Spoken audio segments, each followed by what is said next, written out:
Perhaps for the first time ever in a Samsung versus Samsung versus, we're looking at metal frames in both devices. These are design choices that you may have already seen in the Galaxy Alpha, but now they are becoming the standard for Samsung smartphones. We'll start with the Note 4, which still is a Samsung phone through and through, with its faux leather plastic back that is also removable, so you can get to the replaceable battery and the microSD card slot.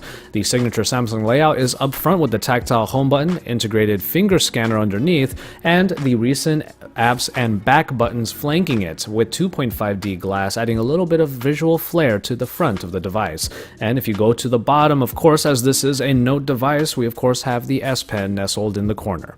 The Galaxy S6 may retain these signature Samsung design elements, but Samsung has certainly moved on in terms of its build material, now favoring that metal frame and glass back combination for premium look and feel in the hand. What you will notice about the metal frame on the Galaxy S6 is that it still retains that somewhat tapered, raised look on the top and bottom corners that were originally introduced in the Galaxy Note 4, which is really nice. The curved sides and the edges allow for a more rounded look overall despite this, compared to the more rigid lines of the Note 4, but the S6 is still as thin and sleek as ever found in their line. This design choice is not without its compromises though. In the S6, the battery is not replaceable and there's no option for micro SD card expansion because the backing is of glass rather than a plastic, and it is not removable. And this is something that I think many fans are going to miss about the S6. The camera module also tends to stick out quite a bit as well, which could be a problem when laying the phone flat on a surface or sliding it around like some tend to do. The playing field is evened out on the display front, with the Note 4 and the Galaxy S6 featuring Super AMOLED displays as per usual with Samsung devices, but now with Quad HD resolution across the board, with the only real difference being in size. 5.7 inches for the Note 4 and 5.1 inches for the Galaxy S6. But the pixel densities also change from 515 to 577, so that's a bit of a sizable difference, but when you look at these two devices side by side, the difference isn't actually all that noticeable. Samsung is also well known for its display prowess, and that certainly shines through with these flagships. You get deep blacks, bright and vibrant colors, great brightness, and good viewing angles all found here. And both of the displays really do pop.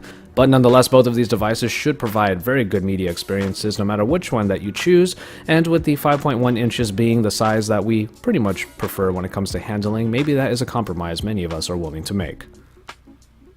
In performance, we see Samsung setting a bit of a precedent going from the Note 4 to the Galaxy S6, as the Note 4 packs a quad-core Qualcomm Snapdragon 805, clocked at 2.7 GHz, backed by the Adreno 420 and 3 GB of RAM. The other version of the Note 4 boasts an equally powerful octa-core Exynos processor, and the performance on either is pretty much what you would expect. Pretty great.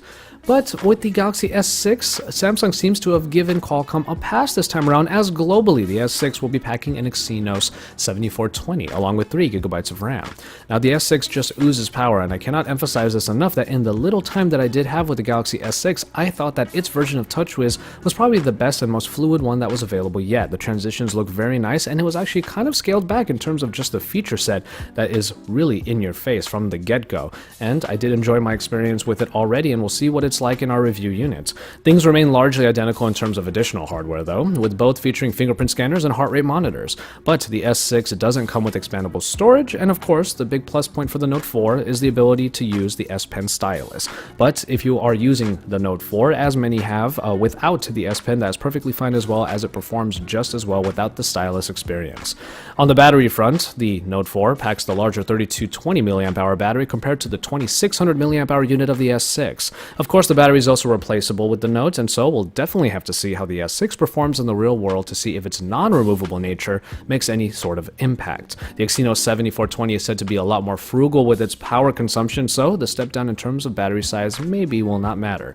We're going to take a look at the cameras now, and though we don't have any samples to show you the differences in quality between these two phones, we imagine they're going to be, well, pretty similar, because both devices feature identical 16 megapixel rear cameras, and as such the experience should be largely the same across the board. But in the Galaxy S6 we have some improvements to the optics on both ends. We have a 5 megapixel camera on the front, and both of these cameras on the front and back, that is, have 1.9 apertures, f1.9 apertures, along with auto live HDR found on on both. So you should be able to get some pretty good photos already in low light, given the conditions are at least somewhat ideal, and the auto HDR will allow you to get an even more vivid shot because you will be able to see what kind of shot you're going to get with the HDR on.